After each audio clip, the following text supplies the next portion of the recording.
नमस्कार दोस्तों, this is Anand Rupam and welcome to unknown patriots. तो दोस्तों, पाकिस्तान और बांग्लादेश में कंपटीशन चल रहा है।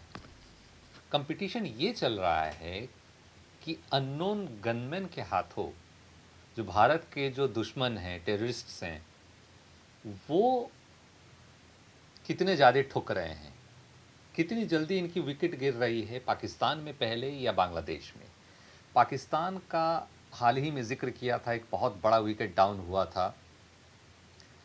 और कल की ही बात है कि भारत के खिलाफ षड्यंत्र करने में और ख़ास करके बांग्लादेश में बैठ के ये आसिफ मोहम्मद भुइयाँ, जो पश्चिम बंगाल का जो एसआईआर है, स्पेशल इंटेंसिव रिवीजन का, जो ये शुरू हो चुका है 4 नवंबर से, उसको जेपेटाइज करने के लिए, उसको ख़राब करने के लिए ये एक बहुत बड़ा षड्यंत्र कर रहा था। और वो अपना एक इस्लामिक आर्मी उसने क्रिएट की थी, जहाँ पे वो एक ट्रेनिंग दे रहा था और वहाँ पे फिदियाइन दस्ता भी बना रहा था। उसमें फीमेल ब्रिगेड भी वो क्रिएट कर रहा था कि वो बांग्लादेश के थ्रू इंडिया में इन्फिल्ट्रेट करवा के यहाँ पे वेस्ट बंगाल में एसआईआर को बाधा पहुँचा सके, यहाँ पे कुछ न्यूसेंस क्रिएट कर सके, कुछ दंगे करवाया जा सके, कुछ वायलेंस करवाया जा सके। अचानक देखा गया कि ये आसिफ भुइयाँ जो है, मृत पाया जाता है अपने ही घर में। ये अच्छा खासा जवान बंदा था, 48 से 50 साल का बंदा था, कोई हट्टा कट्टा सा बंदा था, जो इन्फॉर्मेशन आई है। ऐसा कोई सीवियर कोई बीमारी भी नहीं थे, बट मिस्टीरियस कंडीशन में जो है ये मृत पाया जाता है। आजकल ऐसे ऐसे सोफिस्टिकेटेड चीज़ें आ गई हैं अननोन गनमैन के हाथों कि बंदा पानी भी पीता है तो उसकी मौत हो सकती है, एसी भी चलाता है तो एसी के हवा में भी जहर हो सकता है, वहाँ मौत हो सकती है। तो भारत के खिलाफ षड्यंत्र करने वाले समझ जाए। और बंगाल का एसआईआर अपने आप में एक जंग से कम नहीं है। बंगाल के एसआईआर को टारगेट करने में सीआईए से लेके आईएसआई और टर्किश इंटेलिजेंस सबका हाथ है। बांग्लादेशियों को यहाँ पे इन्फिल्ट्रेट करा के इस पूरे रीजन को एक केओस में क्रिएट करना, पूरे मणिपुर से लेके पश्चिम बंगाल और एक ग्रेटर बांग्लादेश का जिहादियों का प्लान, ये एक वृहद षड्यंत्र का एक पार्ट है। पूरे जगह को डिस्टेबलाइज कर देना, ये सीआईए, आईएसआई और आजकल टर्की भी घुस गया है। तो रिसेंटली ये हुआ है दोस्तों कि पिछले 1 महीने में ही 17 विदेशी एजेंट्स, 5 अमेरिकन, 5 आईएसआई की, और आप यकीन नहीं मानिएगा 7 टर्किश स्पाइस बांग्लादेश में मृत पाए गए। शुरुआत हुई थी इसकी टेरेंस जैक्सन से, जिसके बारे में सब लोग जान रहे होंगे कि टेरेंस जैक्सन कैसे ढाका के वेस्टिन होटल में इस बंदे की डेथ हुई थी। और इस बंदे की डेथ के बाद से एक बहुत सारे जो है स्पेकुलेशन स्टार्ट हो गए। मैंने भी इस पे कई वीडियोस बनाए और इस पे और धीरे धीरे चीज़ें अब खुल के आ भी रही हैं। लेकिन इस दौरान हमने, सब ने, एनालिस्ट्स ने, कई यूट्यूबर्स ने एक कॉन्स्पिरेसी थ्योरी चली कि टेरेंस जैक्सन की जो मौत है और टेरेंस जैक्सन की ये जो मौजूदगी थी, कहीं इसका डायरेक्ट लिंक मोदी जी पे एक हमला चीन में करवाने का, वो एससीओ में, आपको ध्यान होगा इस पे कई चर्चाएं हो चुकी है, स्पेकुलेशन कि पुतिन ने अपने गाड़ी में बैठाया कि कहीं मोदी जी पे कोई खतरा तो था या नहीं। मोदी जी पे कहीं खतरा वाली बात जब जोड़ी जा रही है तो कहीं ना कहीं समझ में आ रही है कि इस बात में तथ्य है। लेकिन आप ये भी जान लीजिए कि ऐसी बातें बहुत ही क्लासिफाइड हैं। ओपन सोर्स इंटेलिजेंस में अगर हम लोग कितने भी घुसने की कोशिश करें, ये मिलेंगे नहीं। हम लोग स्पेकुलेट कर सकते हैं। और जहाँ तक रही बात टेरेंस जैक्सन के इन्वॉल्वमेंट की, जिसकी बहुत सारी कंस्पिरेसी थ्योरी आ भी रही हैं और बहुत सारे इस पे यूट्यूब पे वीडियोस बन भी चुकी हैं कि टेरेंस जैक्सन बांग्लादेश में इसलिए बैठा हुआ था क्योंकि वहाँ से बैठ के वो मोदी जी पे हमले का प्लान कर रहा था। ये बात पे कितनी सच्चाई है, इस बात को बता पाना एक्चुअली दोस्तों बहुत मुश्किल है। ये अगर ऐसा कुछ है भी तो ये बहुत क्लासिफाइड होगा। ये इसकी जो सच्चाई है रियलिटी में तभी सामने आ सकती है कोई अंदर का बंदा, कोई रॉ का चीफ और इंटेलिजेंस कम्युनिटी का, ये मिनिस्ट्री ऑफ होम अफेयर्स या एक्सटर्नल अफेयर्स का कोई सीनियर ब्यूरोक्रेट रिटायर होने के बाद कम से कम 10 से 15 साल बाद जब मोदी जी पीएम नहीं रहेंगे, उसके बाद वो कोई पॉडकास्ट में बताए या कोई अपनी कोई किताब लिखे, बायोग्राफी लिखे, तब उसमें निकल के आएगी। लेकिन इसके पहले इन चीज़ों के बारे में 100% दावे के साथ बता पाना असंभव है। हम लोग स्पेकुलेट कर सकते हैं कि टेरेंस जैक्सन का मौत का डायरेक्टली मोदी जी के असैसिनेशन प्लान के साथ कोई लेना देना था या नहीं। लेकिन हाँ, टेरेंस जैक्सन के बारे में जो कुछ रिपोर्ट निकल के आई हैं वो ये आई है कि टेरेंस जैक्सन रोहिंग्याओं को ट्रेन कर रहा था, और रोहिंग्याओं को ट्रेन करते हुए और बांग्लादेशियों को ट्रेन करते हुए इंडियन बॉर्डर से वेस्ट बंगाल में कैसा घुसाया जाए उसमें वो डायरेक्टली इन्वॉल्व था। उसके प्लान्स और भी बड़े थे। वो वहाँ पे वो अराकान आर्मी और जुंता आर्मी, वो जो पूरा नॉर्थ ईस्ट और बांग्लादेश से, वो अपने आप में एक पूरा अलग चैप्टर है, उसमें भी इन्वॉल्व था। वो ड्रग रैकेट का जो म्यांमार से लेके बांग्लादेश बॉर्डर, वो जो उस ड्रग रैकेट को सीआईए कंट्रोल करना चाहता है क्योंकि सीआईए की फंड की कमी है थैंक्स टू ट्रंप। ट्रंप ने एक अच्छा काम तो किया है, वहाँ पे गवर्नमेंट शटडाउन करा के सीआईए का फंड को रोक दिया है। तो सीआईए को जितनी भी गंदी षड्यंत्र वाली काम है, जो षड्यंत्र वो इंडिया के खिलाफ भी करेगा और पूरी दुनिया में करता रहता है, उसको चलाने के लिए उसे ब्लैक फंड कहते हैं, डार्क फंड कहते हैं इंटेलिजेंस की दुनिया में। उस डार्क फंड को चलाने के लिए वो कैसे करते हैं, illegal arms and illegal drugs.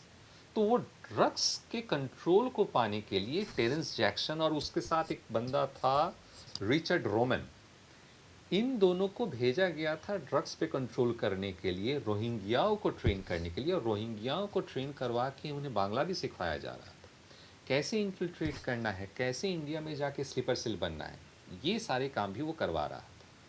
तो कहीं ना कहीं टेरेंस जैक्सन का मारा जाना हमारे हित में ही है, और इसमें हमारे अननोन गनमैन का हाथ है या नहीं है, इस पे आप स्वतंत्र हैं इस पे अपने विचार रखने के लिए। लेकिन बात ये है कि टेरेंस जैक्सन के अलावा बहुत सारे टर्किश स्पाइस की भी डेथ हो गई है। एक Turkish spy recently swimming pool पे मृत पाया गया स्विमिंग करते हुए। बताइए, टर्किश स्पाई बांग्लादेश में कर क्या रहा है? टर्किश स्पाई बांग्लादेश में, ध्यान से सुनिएगा, वो हमास का एंट्री करवा रहा है, और हमास का एंट्री करवा के बांग्लादेश से इंडिया में एक बहुत बड़ा इन्फिल्ट्रेशन का प्लान है। और हमास का एंट्री जब से बांग्लादेश में हुआ है तब से मोसाद की एंट्री भी बांग्लादेश में हो चुकी है। और थैंक्स टू मोसाद, बांग्लादेश के थ्रू हमारे पश्चिम बंगाल से रिलेटेड बॉर्डर पे और पश्चिम बंगाल के अंदर जो आज के डेट में एसआईआर की प्रक्रिया चल रही है, और एसआईआर के दौरान भी कितने स्लीपर सेल्स वगैरह हैं, इसकी भी बारीक जानकारियाँ मोसाद हमें प्रोवाइड कर रही है। तो आप देख पा रहे हैं कि कैसे कैसे चीज़ें जुड़ी हुई हैं। और एसआईआर का आलम दोस्तों ऐसा है कि पश्चिम बंगाल से आप देख रहे हैं कि थोक भाव में पश्चिम बंगाल से बांग्लादेशी फरार हो रहे हैं। यहाँ कोलकाता में गुलशन कॉलोनी है, गुलशन कॉलोनी में जिसको अघोषित रूप पे सभी जानते हैं कि उसे रोहिंग्याओं की बस्ती कहा जाता है। और रोहिंग्याओं की बस्ती में कुछ इनपुट ऐसी भी आई थी, और मोसाद ने रॉ को इनपुट दिया था। रॉ के भी अपने इनपुट हैं, ग्राउंड एजेंट्स हैं। आईबी की एक लेडी ऑफिसर, इसमें बहुत नाम नहीं लिया जा सकता है, आईबी की एक लेडी ऑफिसर अंडर कवर होके अपनी एक होम मेड्स की एक पैरेलल टीम बनाई, जगह जगह पे घुसाया गया ताकि ये जानकारी मिले कि कौन रोहिंग्या है, बांग्लादेशी है। रोहिंग्या बांग्लादेशी जो मेड बन के काम तो कर ही रही हैं, लेकिन इसमें स्लीपर सेल भी बहुत थे, इनकी जानकारी भी मिली है। मोसाद का भी बहुत सारा हेल्प भी मिला है इसमें। तो एसआईआर बांग्लादेश का खेल, वहाँ पे जितनी भी बांग्लादेश में इंटेलिजेंस एजेंसियाँ का मिलना, टेरेंस जैक्सन और उस तरीके का स्पाई का मारा जाना, तो सब में कहीं ना कहीं एक कनेक्शन है, एक ड्रग का एंगल है। इसमें एक बात बताना दोस्तों ज़रूरी है कि बांग्लादेश आज के डेट में, कुछ साल पहले जैसे नेपाल हुआ करता था कि एक, जितने भी दुनिया के एजेंसियां हैं उसका एक प्लेग्राउंड नेपाल बन गया था, वैसा ही दूसरा प्लेग्राउंड बांग्लादेश बनता जा रहा है। ऐसे ही दुनिया का जो इंटेलिजेंस कम्युनिटी का प्लेग्राउंड एक समय में, सेकेंड वर्ल्ड वॉर के समय में ऑस्ट्रिया बन गया था। आज के डेट में बांग्लादेश में एक भी टॉप लेवल की इंटेलिजेंस एजेंसियां नहीं है जो वहाँ ऑपरेट नहीं कर रही हैं। वहाँ पे रशिया में जो पहले केजीपी थी, आज एफएसबी है, रशिया का एफएसबी है, रॉ है, आईएसआई है, चाइनीज़ इंटेलिजेंस एजेंसी है और टर्की है। टर्की को हमें नहीं भूलना चाहिए। टर्की हमें लगता है कि दूर है, और टर्की हमारा डायरेक्ट हमारा वो नेबर भी नहीं है, लेकिन टर्की अपना एक इस्लामी कैलिफेट वो बनाने का सपना देख रहा है, और वो हमास को बांग्लादेश में घुसवा के, उनको ट्रेन करके, वो वेस्ट बंगाल के थ्रू घुसवा के, वो एक बहुत बड़ा षड्यंत्र को अंजाम देने की कोशिश कर रहा है। इसीलिए ऐसा देखा गया है कि 7 टर्किश स्पाइस की डेथ हुई है।